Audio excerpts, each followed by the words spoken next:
This week, C-SPAN covered 2024 presidential candidates as they reacted to results from New Hampshire's first-in-the-nation primary and turned their sights to South Carolina. On this week's 2024 campaign trail, we'll hear from former President Donald Trump as he claimed victory in the Granite State's primary, and from United Auto Workers President Shawn Fain, who delivered the union's endorsement for President Biden's reelection campaign. But first, Republican presidential candidate Nikki Haley's remarks from Wednesday in North Charleston, South Carolina, where she kicked off a campaign swing through her home state. In the latest Emerson College poll of South Carolina GOP voters, the former U.S. ambassador to the United Nations trails former President Trump by 29 points. I knew he must have been about 17. Strong, lay my Oh, what a great crowd. Thank you, thank you, thank you. Well, they can't say we don't love each other in South Carolina because y'all are squeezed in here really good. We love it. You know, I can tell you we were in Iowa and the wind chill was -40. And we had a good time. And then we went to New Hampshire and it was like 7 degrees. But the people in New Hampshire were really good to us. But let me tell you, when we got off the plane this morning, it's a great day in South Carolina.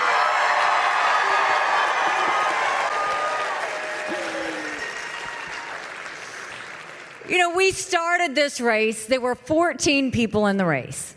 We had 2% in the polls. And we worked our way up. So we ended up in Iowa with 20 points. We came to New Hampshire and we had 40-something points. And so we were very excited last night because we saw that we had gone up 25 points in a month and we were thrilled. So we got out there and we did our thing and we said what we had to say. And then Donald Trump got out there and just threw a temper tantrum. He pitched a fit. He was insulting. He was doing what he does, but I know that's what he does when he's insecure. I know that's what he does when he is threatened, and he should feel threatened, without a doubt.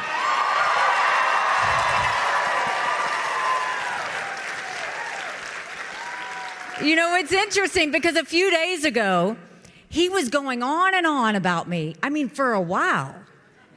On and on about why I didn't send in security to the Capitol on January 6th.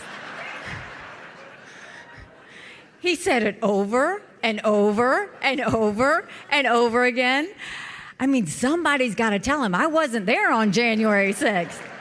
I've never been at the Capitol working in a job like that, but I think he was a bit confused, and so we'll let that pass. But the thing is, you look at what's happening.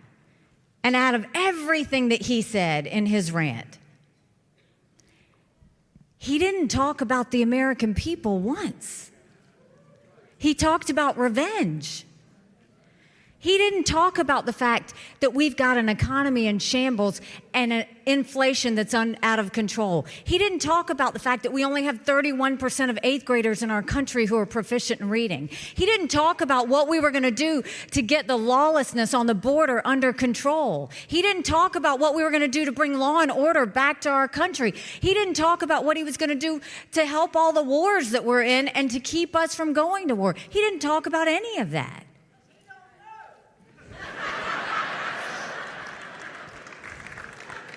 And so he'll go on, and, you know, even on that day where he was going on and on about January 6th, you know, we talked about, okay, he was having a moment, he was confused, but it also goes back to why I've continued to push for mental competency tests for anyone over the age of 75.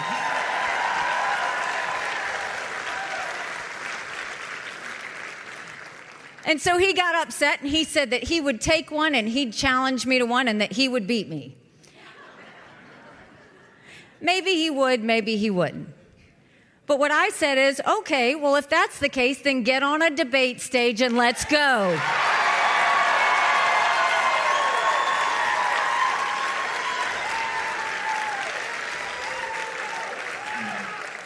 Bring it, Donald. Show me what you got.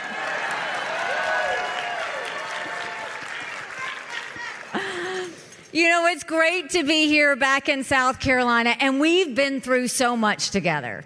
I mean, you go back and you look at all the fights that we've had and all the things we've done to better South Carolina. It makes me so proud. The first thing I think about is what happened when we saw a lot of legislators voting by voice vote. What did we do when we were here in South Carolina? We said we weren't going to have them vote by voice vote. We made them start showing their votes on the record for every one of you to see.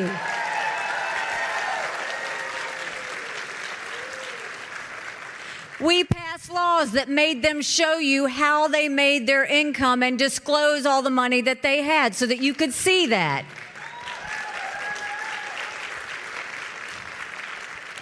We said if you have to show picture ID to buy Sudafed, if you have to show picture ID to get on a plane, you should have to show picture ID to protect the integrity of the election process.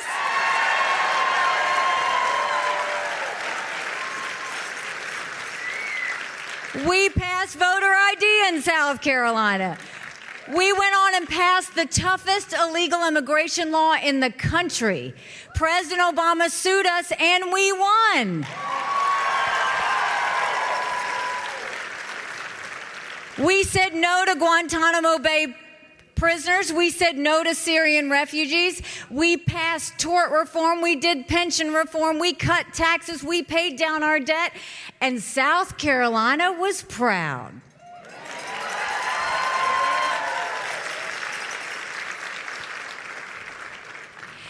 We started building planes with Boeing. We build more BMWs than any place in the world.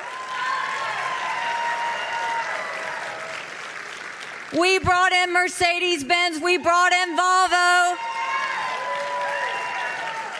5 international tire companies. And yes, they were referring to us as the beast of the Southeast, which I still love.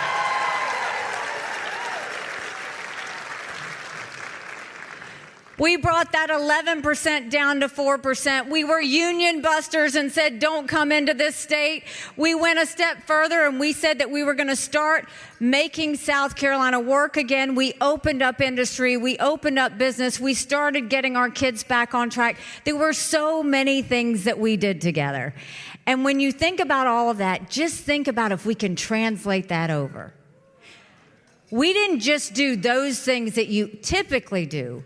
We did some other things that were really special. We moved 35,000 people from welfare to work.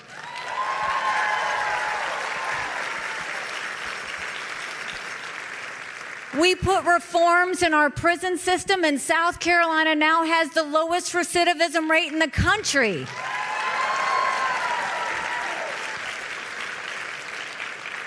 And by the time I left being governor, we were named the friendliest state in the country, the most patriotic state in the country, and the one you're not going to be so happy with me about, we were named the number 2 state in the country people were moving to. But South Carolina has grown, and I've continued to be proud. And now you look at the country, and it's tough. You don't have to turn on the news to know how tough it is. We are $34 trillion in debt. We're having to borrow money just to make our interest payments. China owns some of that debt. Now, I would love to tell you that Biden did that to us. And he sent us down this roller coaster of socialism that's dangerous, that we have to stop. But I've always spoken to you in hard truths, through good times and bad. And I'm going to do that with you tonight. Our Republicans did that to us too.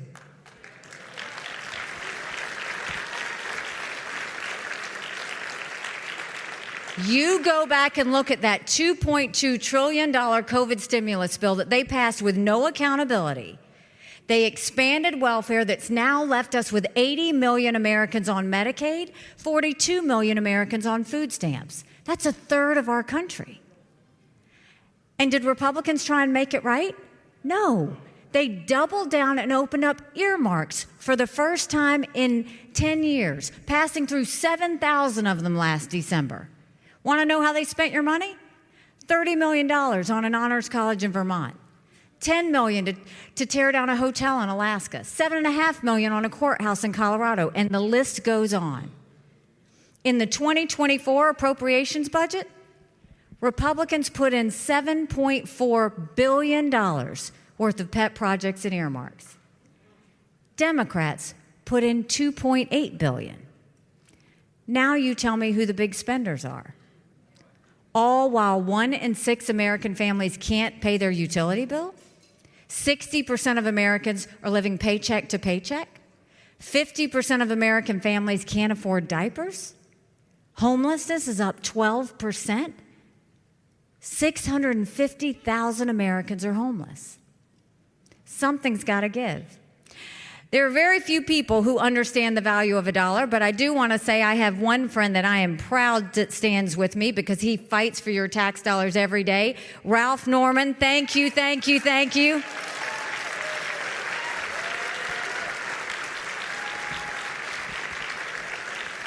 He helped me fight the political elite at the State House. He's fought the political elite in Congress.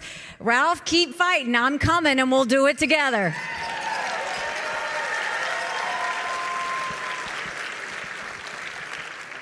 So how do we fix our economy? The first thing we do is let's claw back the over $100 billion of unspent COVID dollars that are still sitting out there. Instead of 87,000 IRS agents going after middle America, let's go after the hundreds of billions of dollars of COVID fraud. 1 out of every $7 was spent fraudulently.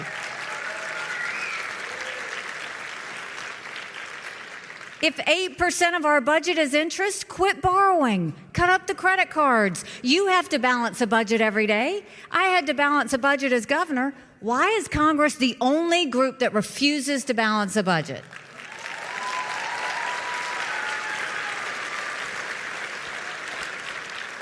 We'll stop the spending, we'll stop the borrowing, we'll eliminate the pet projects and earmarks, and I will veto any spending bill that doesn't take us back to pre-COVID levels. That will save us trillions.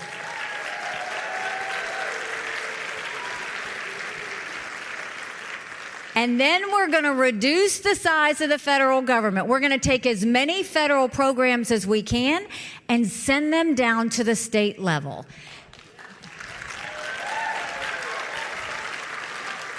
Think education, think healthcare, think welfare, think mental health. If we were to take those resources, cut the strings, and send them down to the states, those resources are better used when the people are involved in how they're functioning.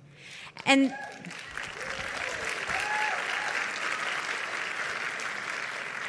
then we need to open up the middle class. The rich are getting richer, and the poor are getting poorer. And so the way we're going to do that is we're going to eliminate the federal gas and diesel tax in this country. We're going to cut taxes on the middle class and simplify the brackets. And then we're going to make the small business tax cuts permanent. They made the corporate tax cuts permanent.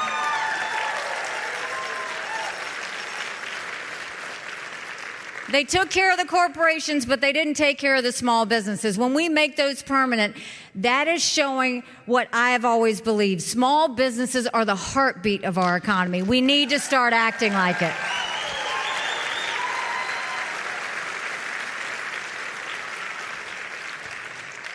And when it comes to education, we knew in South Carolina if a child couldn't read by 3rd grade, they were 4 times less likely to graduate high school.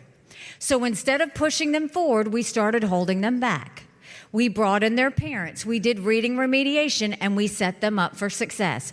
We have got to do that all over our country. Only 31% of 8th graders are proficient in reading. We've got to get our kids reading again.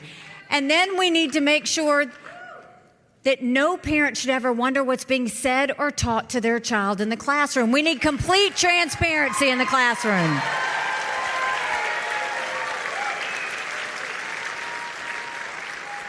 We will put every curriculum online for every parent to see. And that goes back to the fact that parents have one job, And that's to make sure we do right by our parents. That's why every parent should be able to decide which mode of education or which school their child goes to. Every child deserves a good education regardless of where they're born and raised. Stop mandating them based on a zip code.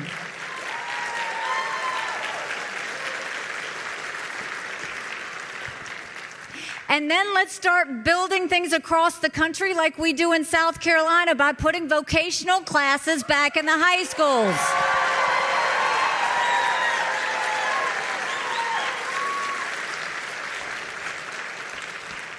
And as a point of personal privilege, to all you girl dads out there and all you strong moms, we have to raise strong girls. Strong girls become strong women. Strong women become strong leaders.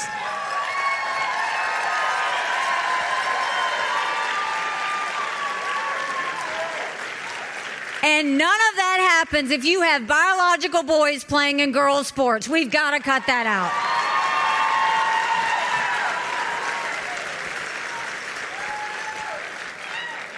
And then when it comes to the border,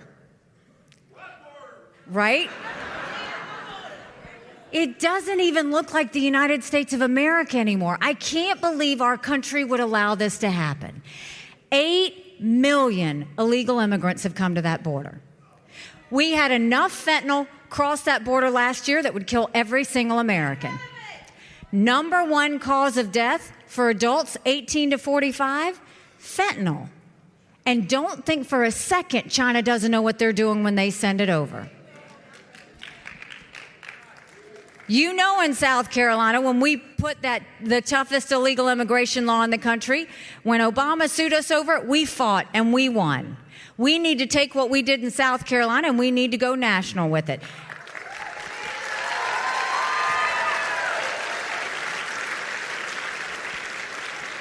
You don't just do a border wall. We'll do a national E-Verify program so every business has to prove that the people they hire are in this country legally.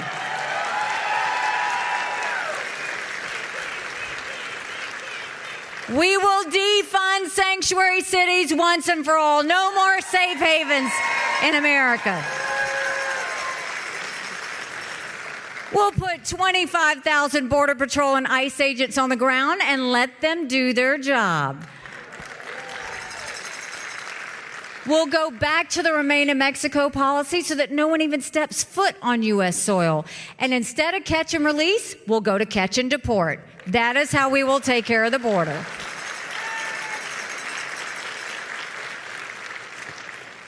And you know, growing up in Bamberg, South Carolina, oh, we got one person from Bamberg out there. My parents always taught me that you take care of those who take care of you. I'm going to ask you if we're taking care of those who take care of us. Right now in America, over 35,000 of our veterans are homeless. 1 in 3 suffers from PTSD or thoughts of suicide. We lose 22 heroes a day to suicide. If a veteran needs a doctor's appointment at the VA, on average, it takes 29 days. Why 29 days? Because on the 30th day, they can go to the doctor or hospital of their choice. So midway through the 29 days, they get a call to reschedule, and the clock starts all over again. It's shameful how we treat our veterans.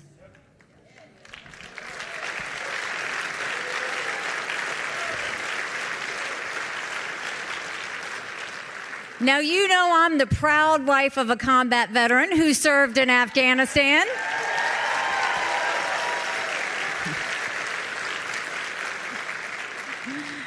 He was deployed when I was governor. He left me as a single mom governor, and yes, we are still married.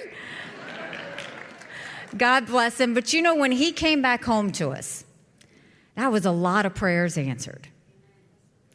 But that was the easy part. When we got home, life got hard. Michael couldn't hear loud noises. He couldn't be in crowds.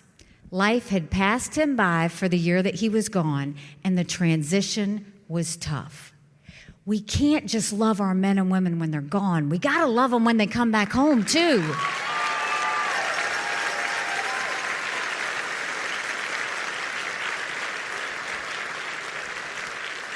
Let's do more than just the 2-week transition. Let's take care of them for the long haul. And we'll do that by having telehealth. Let's get them the mental health care they need right when they need it.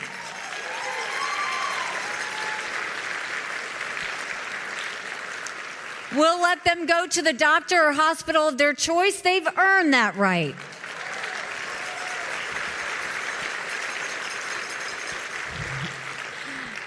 And the way I think we're going to take care of veterans' health care, I think every member of Congress should have to get their health care from the VA, and you watch how fast that gets fixed.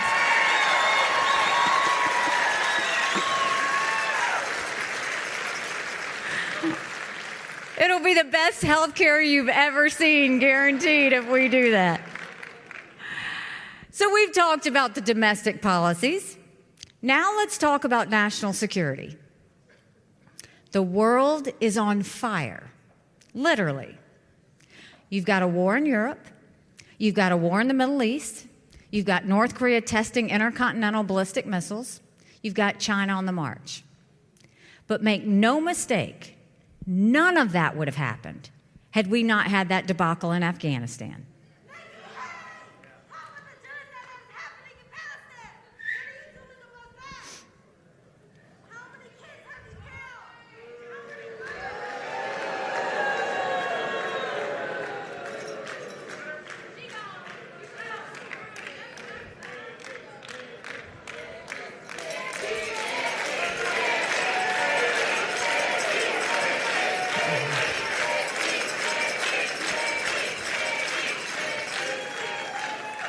You know, I never mind protesters like that because my husband and his military brothers and sisters sacrifice for us every day for them to be able to do that.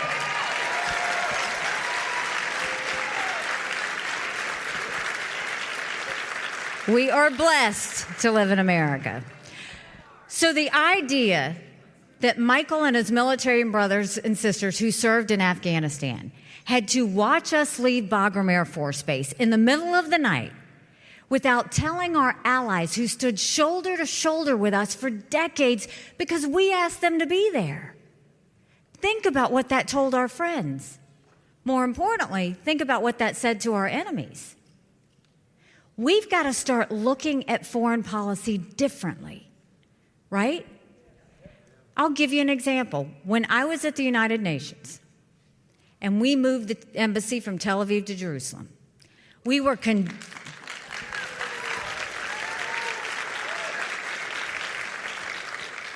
condemned by the entire world, and I was proud to take on that fight. But I was mad because America can put our embassy wherever we want. We have always put it in the capital of every country. Jerusalem is the capital of Israel, and we were acknowledging a truth.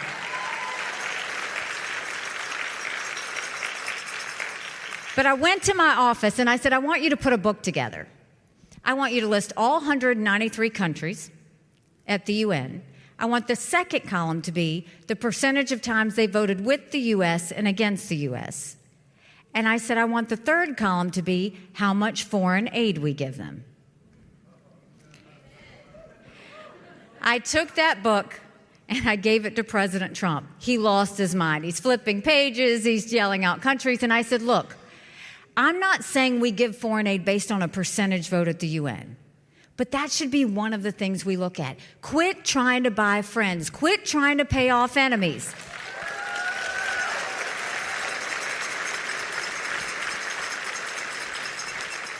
Do you know last year we gave $70 billion in foreign aid? Want to know who we gave it to? Iraq, that harbored terrorists that tried to kill our soldiers. Zimbabwe, the most anti-American African country there is. Belarus, who's holding hands with Russia as they invade Ukraine. Cuba, who we named a state sponsor of terrorism, where they are now putting up a spy base with China. And the one that makes me sick to my stomach, we gave money to China. How weak do we look? When I am president, we will no longer give money to countries that hate America.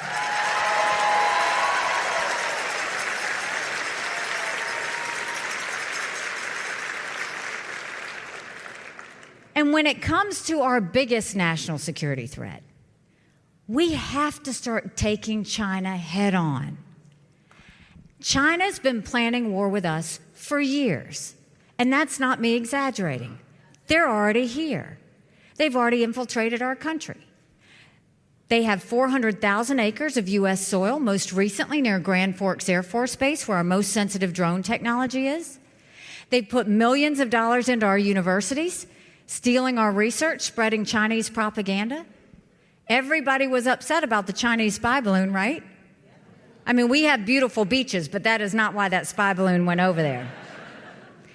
We now know that it connected with the internet company, picked up all that surveillance, and sent it to China. But what about the fact that 90% of our law enforcement drones in America are Chinese? So think about the mini surveillance that's happening.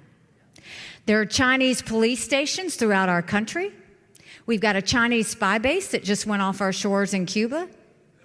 We've had more Americans die of fentanyl than the Iraq, Afghanistan, and Vietnam wars combined. 75,000 Americans last year alone. And China's building up their military at a scary pace. They now have 500 nuclear warheads. That's 100 more than they had last year. They have the largest naval fleet in the world. They have 370 ships. They'll have 400 ships in 2 years. We won't even have 350 ships in 2 decades. They're doing artificial intelligence. They're doing cyber. They're doing space. They're developing hypersonic missiles. We've barely gotten started. And now China's the lead developer of neurostrike weapons, weapons engineered to change the brain activity of military commanders and segments of the population. That's who we're dealing with. So don't let Biden tell you that China is a competitor, because I dealt with China every single day at the United Nations. They never looked at us as a competitor. They always looked at us as an enemy. We've got to start looking at them the way they look at us.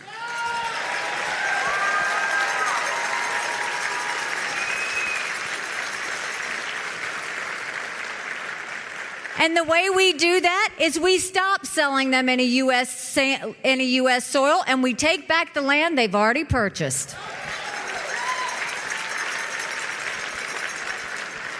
We go to our universities and we say, you either take U.S. money or you take foreign money, but the days of taking both are over, and we get that foreign intrusion out of our schools. We blacklist any technologies that builds up their military and threatens America. And we go to China and say, we're going to end all normal trade relations with you until you stop murdering Americans with fentanyl. You watch how fast they move. They need our economy.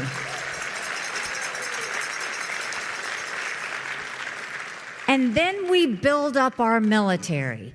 Strong militaries don't start wars. Strong militaries prevent wars.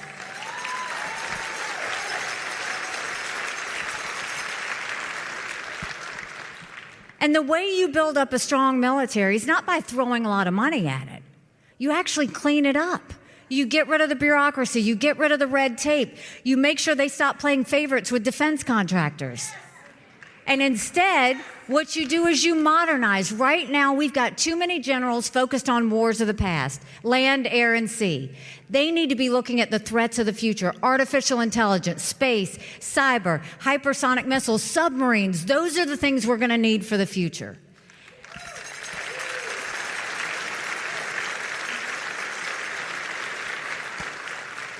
And when you think of national security, you have the backs of your friends, you call out your enemies, and your number one goal is always to prevent war, period.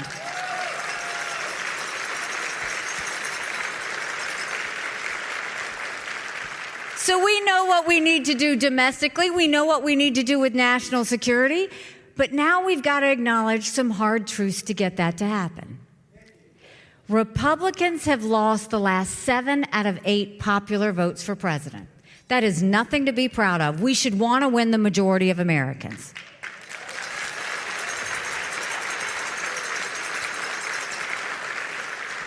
But the only way we're going to win the majority of Americans is if we have a new generational conservative leader.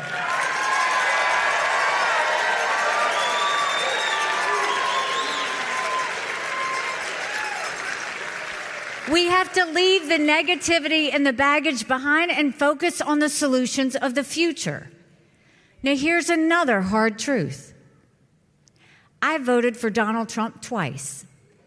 I was proud to serve America in his administration. I agree with a lot of his policies. But rightly or wrongly, chaos follows him. And y'all know I'm right. Chaos follows him.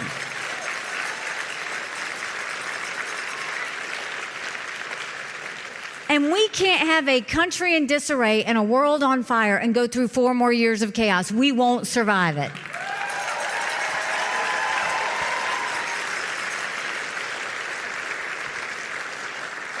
You don't defeat Democrat chaos with Republican chaos.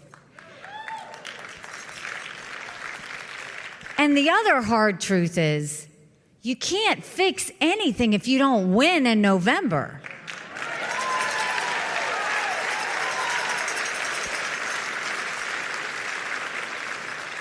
You look at any of these general election polls, and Joe Biden and Donald Trump are even.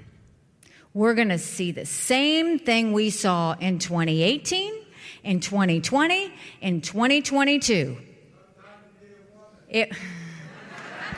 And that's a smart man right there. If you've lost 3 times, what makes you think the 4th time is going to be different?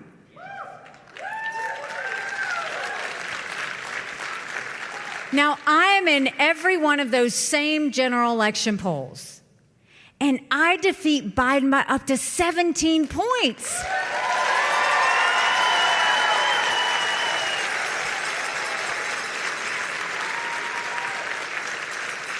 That's bigger than the presidency.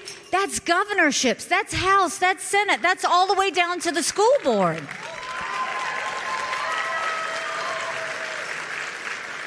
If we go into D.C. with a double-digit win, that is a mandate to stop the wasteful spending and get our economy back on track. That's a mandate to get our kids reading again and go back to the basics in education.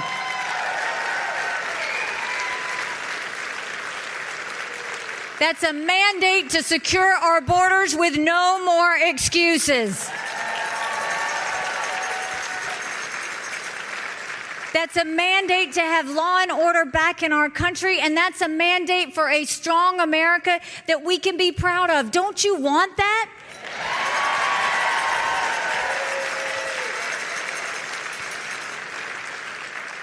Because we could have that, but it's going to take a lot of courage. Courage from every person in this room. Courage for me to run.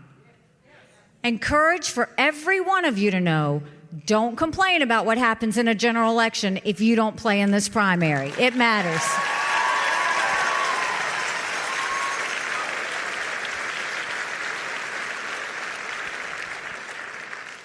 This is a choice between more of the same or going forward. More of the same is not just Joe Biden. More of the same is Joe Biden and Donald Trump.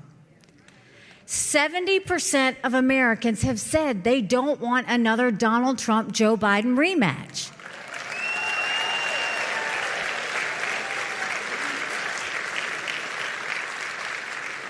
The majority of Americans disapprove of Donald Trump and they disapprove of Joe Biden. And with everything going on in our country and our world, are we really going to give ourselves the choice of 2 80-year-olds running for president?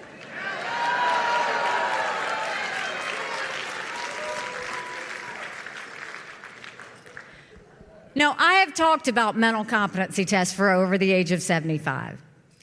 The reason I do that is not out of being disrespectful. We all know 75-year-olds that can run circles around us. And then we know Joe Biden.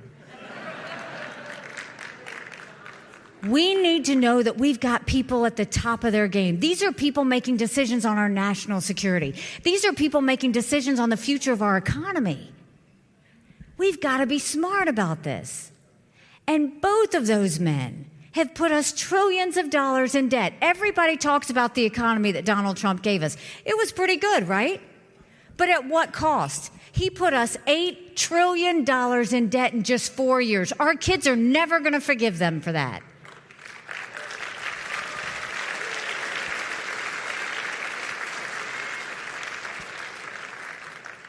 So it's a real choice. And when you look at Joe Biden and Donald Trump, what do they talk about? They talk about the past. They talk about grievances. They're focused on their investigations, both of them.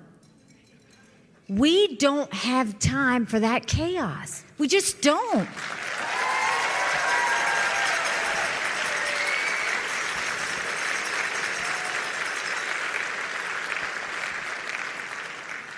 You know, the political elites in this state and around the country have said that we just need to let Donald Trump have this.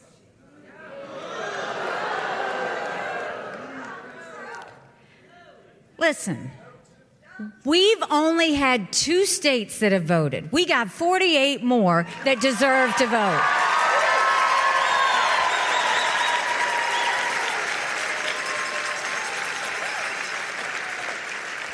A presidential candidate has to get 1,215 delegates. Donald Trump has 32, and I have 17.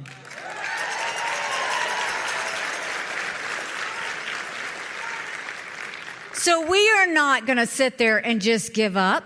We're going to sit there and we're going to fight because Americans deserve better than what they have in these 2 options, and we're going to give it to them.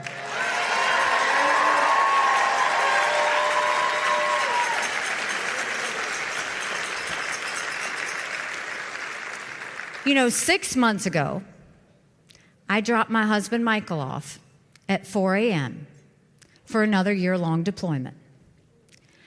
And I watched him and 230 soldiers pick up their 2 duffel bags of belongings to go to a country they'd never been, all in the name of protecting America.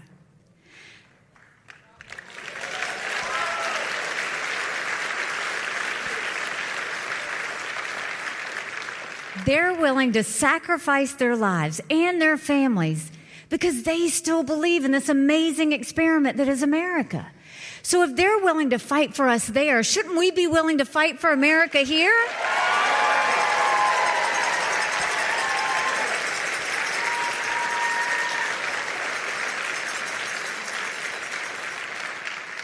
Because we have a country to save. You know, when I announced, they asked me why I was running. And I said, my parents came here 50 years ago to an America that was strong and proud and full of opportunities. I want them to know that country again.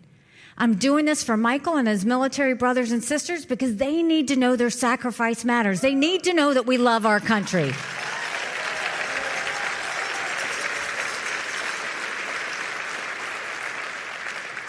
I'm doing this for my daughter who just got married, and I saw how hard it was for her and her husband to buy a home. The average home buyer in America now is 49 years old. The American dream is leaving them. And I'm doing this for my son who's a senior in college. And I am tired of watching him write papers of things he doesn't believe in just to get an A. That is not us. That is not America.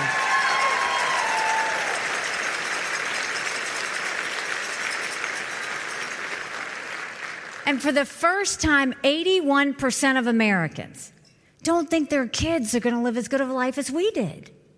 We can't be okay with that. I'm not okay with that. We do have a country to save. But I'll promise you this. You have been with me before.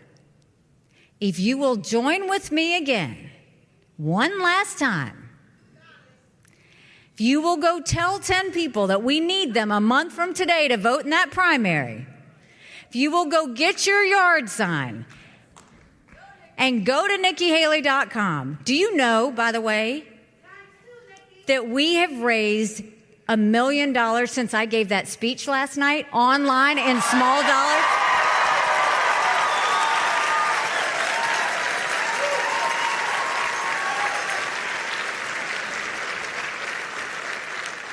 We have had 200,000 donors from all 50 states. 95% of those donations are $200 or less. This is about real Americans.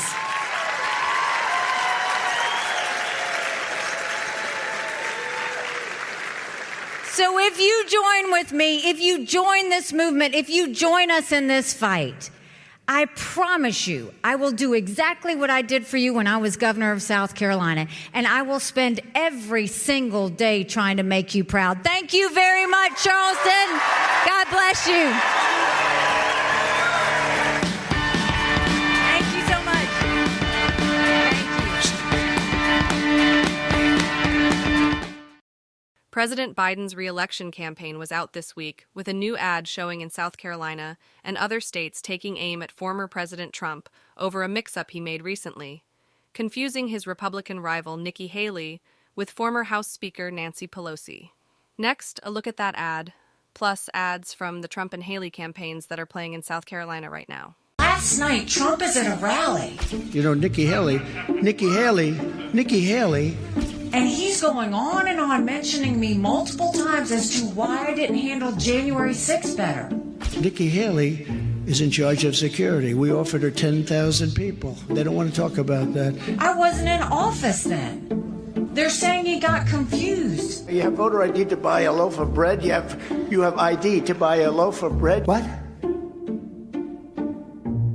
What is? I'm driving over a road where it's almost all paper. And you know, you can see paper. I know paper. I know cans. But all the time now we see whales washing up on shore because of the wind. Our veterans don't have cell phones, do they? He got confused. He got confused and said he was running against Obama. He never ran against Obama. And we did with Obama.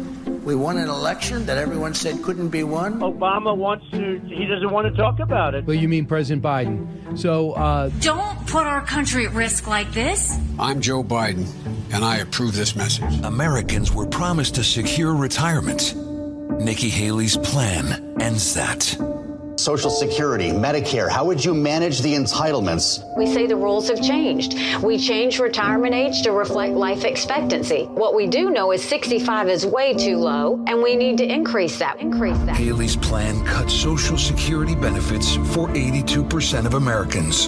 Trump will never let that happen. I'm Donald J. Trump, and I approve this message. Biden, too old. Trump, too much chaos. A rematch no one wants. There's a better choice for a better America. Her story started right here. America's youngest governor, a conservative Republican, and boy, did she deliver. It's a great day in South Carolina. Nikki Haley will cut taxes, close the border, and defeat the Chinese communist threat. America's new chapter, strong and proud. I'm Nikki Haley, and I approve this message. President Biden's campaign got a boost on Wednesday with a major endorsement from the United Auto Workers Union. Next, that endorsement from Union President Shawn Fain. This election's about who will stand up with us and who will stand in our way.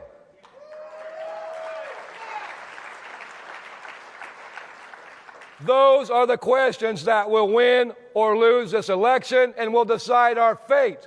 Those are the questions that will determine the future of our country and the fate of the working class.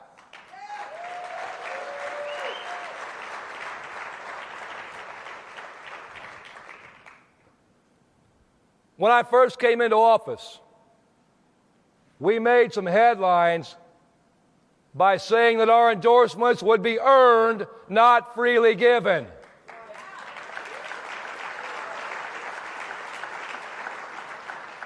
We've said we'd stand with whoever stood with us in our fight.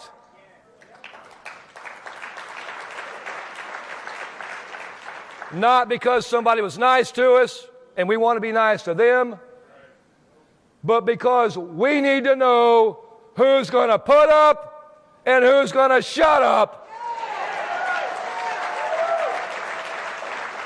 And going even further, we need to know who's going to stand up with us.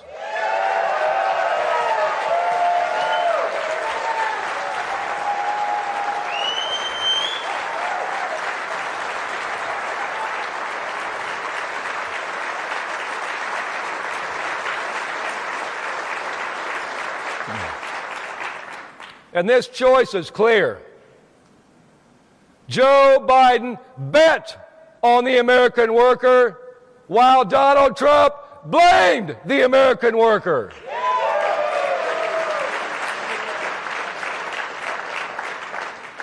We need to know who's going to sit in the most powerful seat in the world and help us win as a united working class. So if our endorsements must be earned, Joe Biden has earned it.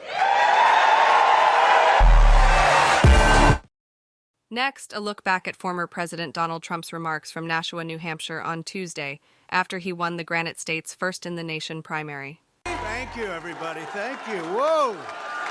USA, USA, USA, USA, USA, USA, USA, USA.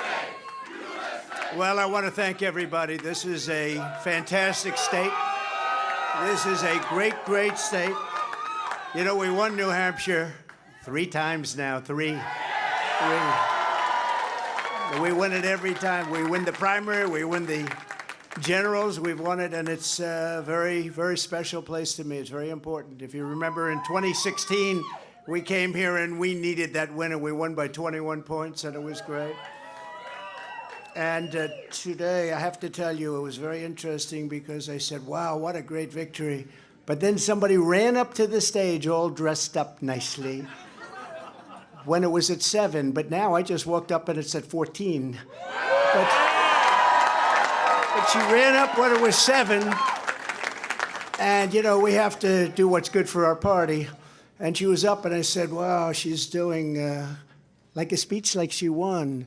She didn't win, she lost. And, you know, last week we had a little bit of a problem, and if you remember, Ron was very upset because she ran up and she pretended she won Iowa.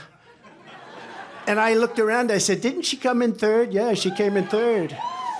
And then I looked at the polls. She was talking about most winnability, who's going to win, and I had one put up. I don't know if you see it, but I have one put up. We've won almost every single poll in the last 3 months against crooked Joe Biden, almost every poll. And she doesn't win those polls. And she doesn't win those. This is not your typical victory speech, but let's not have somebody take a victory when she had a very bad night. She had a very bad night. And you have the now very unpopular governor of this state. This guy, he's got to be on something. I've never seen anybody with energy. He's like hopscotch. And, you know, I'm watching this guy, and 2 weeks ago, he said, we're going to win in the landslide, we're going to win. About 3 days ago, he started saying, well, we want to do well. That's a big difference. But I walked out just now, we're 14 points up, and I don't know what it's going to be. But when she was up here, it was like 6 or 7, and, you know, with like 7% of the vote counted. Now, let me just tell you, we had an unbelievable week last week in Iowa. We set a record. It was the best in the history of the caucus, in the history. And I remember I sort of had the same feeling. I'm up and I'm watching, and I said, she's taking a victory lap. And we beat her so badly, but Ron beat her also. You know, Ron came in 2nd and he left. She came in 3rd and she's still hanging around. The other thing, she only got 25% of the Republican votes. I don't know if you saw that. Tremendous numbers of independents came out because in this state, because you have a governor that doesn't frankly know what the hell he's doing, in this state, in the Republican primary, they accept Democrats to vote. In fact, I think they had 4,000 Democrats before October 6th. They already voted. Now, they're only voting because they want to make me look as bad as possible. Because if you remember, we won in 2016. And if you really remember, and if you want to play it straight, we also won in 2020. By more. And we did much better in 2020 than we did in 2016. But as they said, we lost by a whisker, just by a whisker. No. But we can't let that happen. You know, you have to have people that speak up. I said, I can go up and I can say to everybody, oh, thank you for the victory. It's wonderful. Or I can go up and say, who the hell was the imposter that went up on the stage before and like claimed a victory? She did very poorly, actually. She had to win. The governor said, she's going to win, she's going to win, she's going to win. Then she failed badly. Now I have here, if he promises to do it in a minute or less, but the only person more angry than, let's say me, but I don't get too angry, I get even. The only person, because he was there, and he did fantastically well, by the way, and then he endorsed me. And we don't have to talk about Tim Scott, who, by the way, just got engaged, we have to tell you. And that's more important than all of this stuff. But a man that got to know her very well is Vivek. I said, Vivek, go up and say a few words about it. He has to do it in 1 minute or less, and then we're going to just say, we had one hell of a night tonight. And one other thing, before Vivek comes, do you see that poll? We're going to put it up. We have beaten Biden. You could almost say, who can't? Who the hell can't? The man can't put two sentences together. He can't find the stairs off a stage. Who can't? But Vivek, 1 minute or less. Go do it, Vivek. What we saw tonight is America first defeating America last. That's what we saw tonight. If you want America last, you can go to Joe Biden. You got another candidate still apparently in the Republican primary. Cut your Social Security to fork over more money to Ukraine so some kleptocrat can buy a bigger house. Go to Nikki Haley. But you know who delivered a double-digit victory tonight? It is a double-digit victory as of right now. Is this man, Donald J. Trump, the leader of America First. And that means something. Now, USA and Donald Trump, America First. Now, I got 30 seconds left. I want to make this point here, okay? We got to say this right. What we see right now with her continuing in this race is the ugly underbelly of American politics, where the mega donors are trying to do one thing when we the people say another. And it's up to us, we the people, to at long last say, hell no. We the people create a government that is accountable to us. And we the people have said tonight, we want, again, as we did in Iowa, Donald J. Trump. And so you want to actually speak truth. That's the truth tonight. And the only thing they're rooting for is an ugly thing that we don't want to see happen. That's what these people are rooting for, is playing to say long enough so the Reid Hoffmans and the ugly Democratic George Soros Jr.'s who are funding the lawsuits against Trump can prop up their puppet. We say no to that vision. I say the general election begins tonight, and this man will win it in a landslide. God bless you, Donald J. Trump. Vote Trump, USA.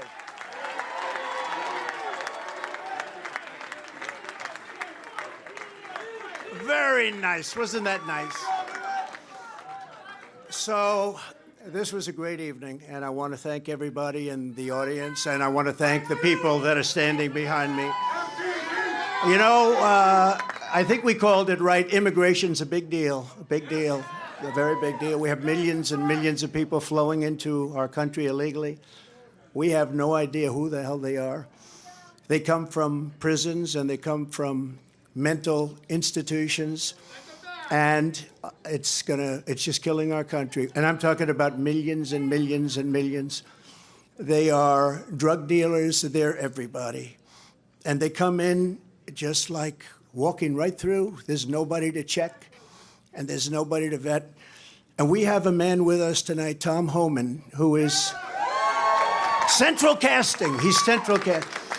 And I'd like you to say a few words about the border and who's going to solve that problem and how quick are we going to do it, Tom? Go ahead, please.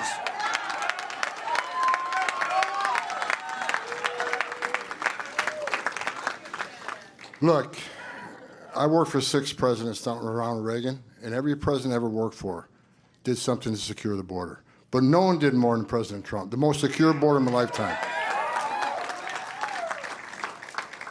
The most secure border we've ever seen. and Donald Trump's going to do it again. We're going to lock the border down, and we're going to protect Americans. Because what's happening at the border right now, a record number of Americans have died from fentanyl poisoning. A record number of migrants have died. A record number of women and children have been sex trafficked. A record number of known suspected terrorists across the border. There's one man who's proven he can secure the border, and he's standing to my left, Donald J. Trump. He's going to do it again.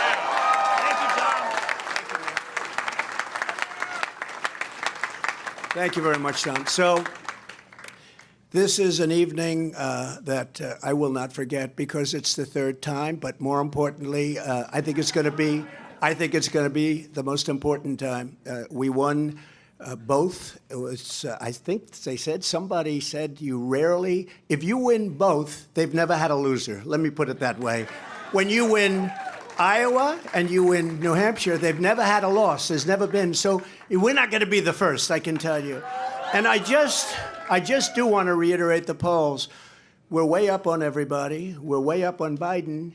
And over the last couple of months, if you check, and you have to remember, in 2016, they were saying, oh, what does he know about elections? He's not going to win. He can't win. He can't. Well, we won. And we got millions, and you can check this, and I hope the cameras don't turn off because they hate this, but we got millions and millions of more votes the second time. Right, Mr. Congressman? Millions and millions of more votes. And but we had COVID, and they used COVID to cheat, and they did a lot of other things, too. We're not going to let that happen. And that's still going along. We don't forget. You can never forget history, because if you forget, you never recover from it, and you repeat, and we're not going to repeat. We're going to have the greatest election success. We're going to turn our country around. If you take a look throughout the history of our country, if you took the 10 worst presidents in the history of this not great country right now, it's a country in decline, it's a troubled country, it's a failing country, frankly. But if you took the 10 worst presidents and put them together, the 10 worst, absolutely 10 worst. I used to say 5. Remember, I'd say 5. Then I said, wait a minute, we can add another 5. They would not have done the damage that crooked Joe Biden has done to our wonderful country. They would not have done the damage. There's never been anything like it. And you say, are they stupid people? I don't think so, because nobody can cheat that well if they're stupid. Do they hate our country? They must hate our country, because there's no other reason that they can be doing the things they do. Take a look. The taxes, they want to raise your taxes times 4. They want to let the Trump tax cuts, the biggest tax cuts in the history of our country, they want them to expire. Your taxes are going to go through the roof. You take a look at regulations. They're throwing regulations. You can't breathe. You can't even breathe with what they're doing. You take a look at our border. So bad. There's never been a border like this in the world. 4 years ago, we had the safest, best border in the United States. I built hundreds of miles of border wall. And they always say, oh, he didn't build hundreds of miles, because if there's a board laying on the ground, they say that's a renovation. They call it a renovation. If there's 2 nails laying from 50 years ago, they say, oh, that was a renovation. These are very dishonest people, and you're always fighting them. And just a little note to Nikki. She's not going to win. She's not going to win. But if she did, she would be under investigation by those people in 15 minutes. And I could tell you 5 reasons why already. Not big reasons. A little stuff that she doesn't want to talk about. But she will be under investigation within minutes. And so would Ron have been. But he decided to get out. He decided to get out. Now, Vivek, I don't think would be at all, because he's perfect, right? And Tim Scott, I know would never. That's no chance. Hey, Tim, do you want to say something? Come on. I want him to say something. New Hampshire. The president said a double-digit win in New Hampshire, and you delivered a double-digit win for President Trump. But I'm going to invite you to my home state starting tomorrow, where this election is over. It is time for the Republican Party to coalesce around our nominee and the next president of the United States, Donald Trump. Let's get that party started tonight. What a good guy. What a good man he is. But just remember, I did hear Nikki say, and now it's off to South Carolina. Well, I love South Carolina. I love it. But, you know, she forgot one thing. Next week, it's Nevada. Next week, it's Nevada. It's not South Carolina. We love South Carolina, but next week, it's Nevada. And I'm pleased to announce we just won Nevada. We just won 100%. Because all of them, they looked at it and they took polls, and I was polling at 95% to 4 or 5%, and they decided not to play in Nevada. So we just won Nevada. We have a man from Nevada here, Steve Wynn, wherever he may be, and John Paulson, the great John Paulson, made plenty of money in Nevada. Doesn't live there, but he makes a hell of a lot of money. He makes money everywhere he goes, actually. So money machine. Well, maybe we'll put you know what? Put him at Treasury. You want to make a little money? Let's put you. Anyways, good to have you guys. But we go to Nevada, and that's been won, so we pick up all of those delegates. And then we do go to South Carolina, where we've done really well, where I've done well. We have a great governor and lieutenant governor and great everything, because almost every one of them have endorsed me. 2 great senators, which is hard. I mean, did you ever think that she actually appointed you, Tim? And think of it, appointed, and you're the senator of his state, and she endorsed me. You must really hate her. No, it's a shame. It's a shame. Uh-oh. I just love you. No, that's why he's a great politician. That's why he's a great politician. So this is a great evening, and it is, you know, we are going to Nevada for a little while. We're not going to have to do too much. We have a great team there, but it's a team that we can now send someplace else. They did a fantastic job, but and it's a fantastic place, really a fantastic place. But we'll be leaving there very quickly. We'll head out to South Carolina, where I think we're going to win easily. I think we're 50 points up, 5-0. 5-0, 50 points up on a person that was governor. That tells you something. But I felt I should do this because I find in life you can't let people get away with bullshit, okay? You can't. You just can't do that. And when I watched her in the fancy dress that probably wasn't so fancy come up, I said, what's she doing? We won. And she did the same thing last week, but he was much more angry about it than I was. I said, get up there and you let him know. We are going to win this. We have no choice. If we don't win, I think our country is finished. I do. I believe our country is finished. We have an opportunity to do something so amazing. And the good news, and the reason we have such support, the best numbers I've ever had, the reason we have support is because they are so bad at what they're doing and so evil, and they're destroying our country. So I want to thank everybody for being here. I want to thank this group of people. We will never forget you. We will never forget. And I made a pledge. I made a pledge to your state that you have the highest energy costs in the country. In the first year, they're going to be reduced by 50% because we are going to drill, baby, drill. Drill, baby, drill. Inflation's going to come way down, but in the first year, your energy costs are going down by 50%. Thank you very much. We love you. Thank you very much. We'll see you soon.